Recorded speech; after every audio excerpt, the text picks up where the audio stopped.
Uhali gani ndugu mfuatiliaji wa michezo na burudani, ni wakati na wasaa mwingine tena tukisogea hapa kwa pamoja kujuzana pamoja na kupashana habari mbalimbali za kimichezo. Mimi nikwambie kwamba ule mtanange wa nguvu, mtanange ambao ulikuwa ukisubiriwa kwa hamu zaidi, mechi ya dabi kati ya watani wa jadi wawili, na wazungumzia Dar es Salaam Young Africans pamoja na wekundu wa Msimbazi Simba. Nini kitaendelea na nini kimepangwa?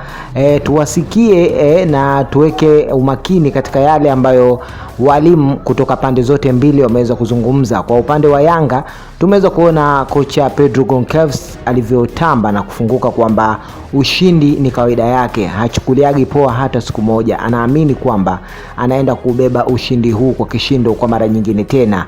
Na kwa upande wa kocha wa Simba, namzungumzia Steve Barker, naye pia amezungumza mengi na kusema kwamba awamu hii ni mwendo wa kwenda kulipa visasi tu, hataki hata mara moja kudharaulika tena. Simba inafahamika katika ranks za timu kubwa hapa barani Afrika, imekuwa ikidumu hapo kwa muda mrefu, na historia kubwa huko nyuma ambayo Simba walishawahi kuijenga basi haitavunjwa, na atahakikisha kwamba kila kitu kinaenda kubadilika na Simba inarudi kwenye heshima za hali ya juu. Sasa tambo hizi mbili na maneno ya pande zote mbili yamezungumzwa kwa uhakika na kwa ubunifu wa asilimia kubwa. Kila mwalimu kwa upande wake ameeleza jinsi ambavyo amejipanga vikosi pamoja na mabadiliko mbalimbali. Kwa upande wa Simba kumekuwa na mabadiliko ya kikosi ambacho mwalimu ameeleza na kuifanya hii ni kama surprise kwa mashabiki, na anaamini kikosi hiko kitaenda kufanya makubwa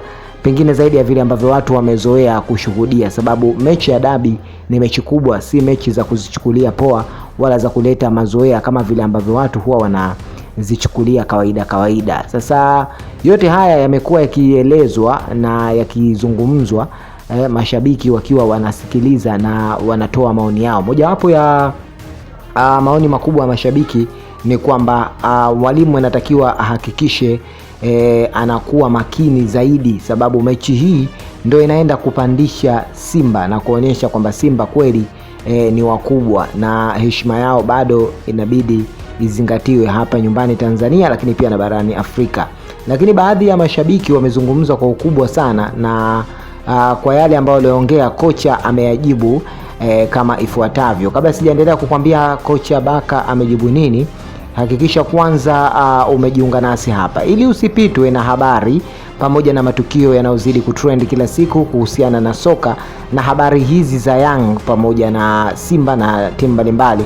Gusa maandishi mekundu hapo chini, lakini pia usisahau kubofya alama mbili za kengele. Kwa kufanya hivyo tayari utakuwa umejiunga nasi moja kwa moja, hautopitwa na kuachwa nyuma na habari hizi za kiburudani. Sasa kocha amejibu kwamba Simba anaamini ni timu kubwa, na kwa mabadiliko ya vikosi ambavyo vipo klabuni hapo makubwa yataenda kutokea. Kikubwa ni kwamba mashabiki wajitokeze kwa wingi sana kwenda kuisupport klabu ya Simba pasi na kuleta sababu nyingi, lakini pia kutokana na ukubwa pamoja na idadi ya namba za watu, anaamini kwamba italeta ushawishi zaidi kwa kuwapa hamasa wale wachezaji wazidi kufanya vizuri. Hayo ndio ambayo kocha wa Simba amejipanga nao, lakini kwa upande wa Yanga wamesema vikosi vyao ni vile vile vya siku zote, na wanaamini kwamba Simba kwao hasumbui, wataenda kumchapa kama kawaida na kama ambavyo walishafanya